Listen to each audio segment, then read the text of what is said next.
warahmatullahi wabarakatuh.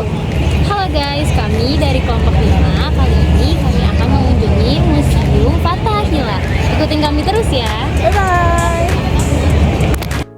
Jadi kali ini kami sekelompok mengunjungi Museum Fathahillah atau Museum Sejarah Jakarta yang menyimpan berbagai koleksi yang berkaitan dengan sejarah kolonial di Indonesia, termasuk tentang Verenigde Oost-Indisch Compagnie atau biasa disebut dengan VOC.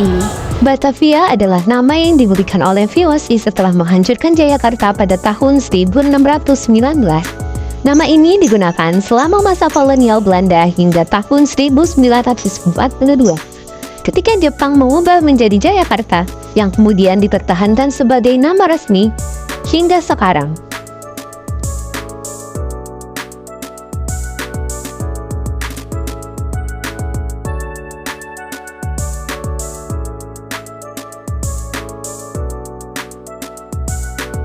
Selanjutnya kami akan membahas tentang sejarah VOC di Batavia. VOC adalah suatu perusahaan dagang Belanda yang didirikan pada tahun 1602 dan memiliki monopoli perdagangan di Nusantara. Pada masa 1619 di bawah kepemimpinan Jan Patterson, VOC merebut Jayakarta dan mengganti namanya menjadi Batavia, yang kemudian menjadi pusat kekuasaan VOC di Asia.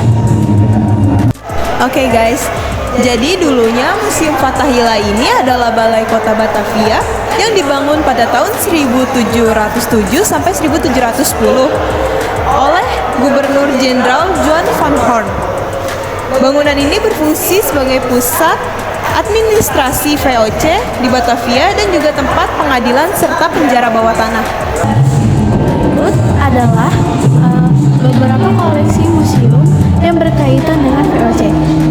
Adalah peta dan maket kota Batavia, menggambarkan tata kota Batavia di masa VOC, termasuk kanal-kanal dan benteng pertahanan. Baik semua, di sini kita melihat suatu koleksi, yaitu adalah meja dan kursi dari Gubernur Jenderal yang digunakan oleh pejabat VOC saat memimpin pemerintahan di Batavia. Oke guys, jadi kapal ini adalah kapal yang digunakan VOC saat membawa rempah-rempah dari Batavia ke negara-negara lain. Nih, kita lihat nih. Tuh, cakep banget ya guys ya.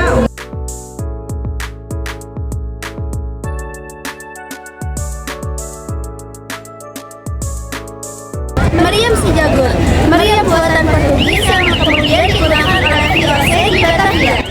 Meriam si Jagur atau meriam Ki Jagur adalah sebuah meriam kuno peninggalan Portugis yang berada di halaman Museum Fathahillah, Jakarta.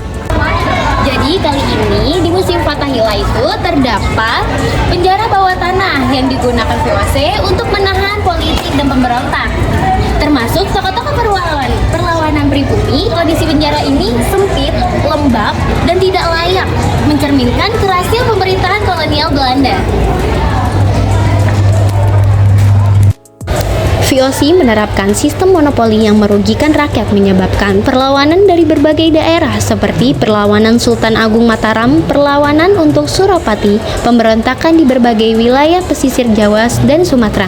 Pada akhirnya, karena korupsi dan pengelolaan yang buruk, VOC dibubarkan pada tanggal 31 Desember 1799 dan asetnya diambil alih oleh pemerintah Belanda. Pada ruangan ini, kita membahas tentang kedatangannya VOC di Jakarta dan pendirian Batavia. Di sini, perusahaan dagang multinasional tertua di dunia yang didirikan pada 20 Maret 1602 di Belanda, kota Kompai. Di dalam nama VOC tertinggal dalam memori orang Indonesia sebagai company atau company, yang menjadi salah satu kata informal yang cenderung mengejek yang dipakai untuk secara pakai informal dan juga mengacu pada para pendatang Kaukasia. Memasuki awal abad ke-20, 2 dari 3 penduduk kota Batavia merupakan pendatang dari Eropa, Timur, Tengah, dan Asia Timur, serta penduduk lainnya dari Jawa dan luar Jawa.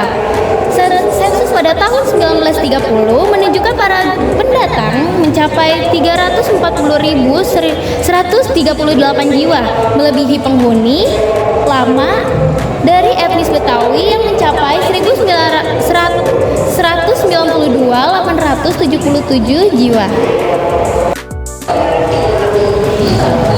Di bagian sini menjelaskan bahwa bangkrutnya VOC dan kemunduran Batavia. Masa keemasan Batavia di abad 17 bersamaan dengan masa keemasan VOC dan proses keruntuhan kota pelabuhan ini sebagai salah satu pusat perdagangan terpenting di Asia sejak pertengahan abad 18 juga berlangsung dalam periode yang sama dengan kemunduran VOC. Fakta-fakta ini menunjukkan bahwa Batavia tidak pernah dibiarkan oleh VOC untuk menjadi kota yang benar-benar independen.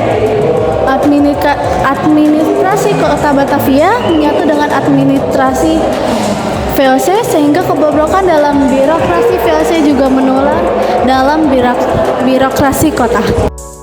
Jadi pada bagian